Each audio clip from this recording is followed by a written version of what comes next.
My wife, Hannah Kaiser, had come to New York from Germany. My father-in-law, Dr. Max Meyer, was familiar with Shaare Zedek Hospital. That's how my first connection to Shaare Zedek directly. We went to several concerts. They were being held in those days, I think, on Erev Thanksgiving. And it was tough getting into New York, by the way, in those days, on a Erev holiday. My parents have been devoted to Shaare Zedek since my birth, through their concerts and the dinners. Stucco was just an essential part of their life. And I remember even from a young age how Hannah would always talk how important it was to how they gave money to Shaare Zedek and what wonderful things Shaare Zedek did in the medical fields. And she was in awe of that.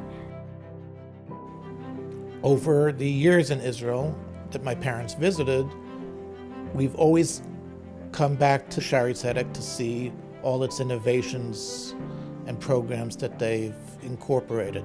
In the 80s, the fruit of my parents' donations was the Neonatal Unit.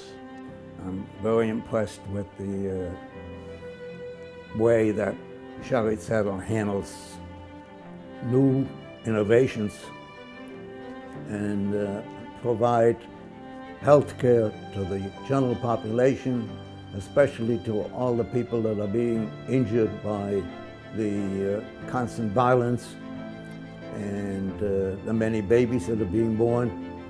So they need as much help and resources as we're able to give them. What I really loved about Mr. Kaiser is the fact that it's not only Shaare Zedek that was fortunate enough to have a relationship with Mr. Kaiser, but he's involved with his community and with his family, and he's really a person who's loved by many people. Mr. Kaiser and the entire Kaiser family I think they're rich people. They're rich because they're sameach b'chelka, and they are very loyal to their legacy. They take Yiddishkeit seriously. They take their minhagim and their practices very seriously, but they're sameach. Mr. Kaiser is the epitome of the shul Jew. He is the type of man who opens up and closes down a shul every day, the type of man that will not miss a minyan, and he's raised his children that way. Mr. Kaiser does a lot of that stuff which I always describe as behind the scenes that you take for granted, but you don't know who really does it. Well, he does it. So those little things which we take for granted are the things that he thinks are very important and make him part of his life. And Mrs. Kaiser, who passed away a few years ago, and Mr. Kaiser were very much a team. They weren't in their 20s, they weren't newlyweds, and they cared so much about each other, from the way that he would help her walk and from the way that he would look at her. I don't know how many people in the world have it, but they definitely did. That's a life that really counts.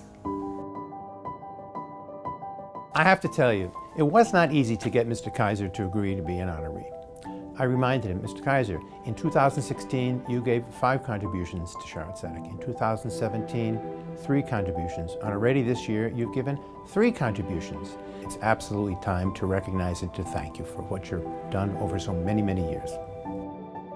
My father's Lev, translated as a heart, is a very special component of his whole basic life. He's dedicated to Yiddishkeit in the paramount way, to his family in the utmost manner, to his community, to his shul. The idea of a sense of obligation, the idea of living one's life for others, for one's family, for one's community, for one's ideals, generosity of spirit, dedication to Torah, they're all there. They're just there. That's just how he lives his life. The decision of what award to present Mr. Kaiser was very easy, and it was unanimous, the Lev Tov Award. That's because throughout his life, Mr. Kaiser has embodied the very highest values of our Masorah, menschlichkeit, decency, honesty, and of course, dedication to tzedakah and chesed. Mr. Kaiser, we want to thank you so much for everything that you and your family have done over the years for Shaare Zedek.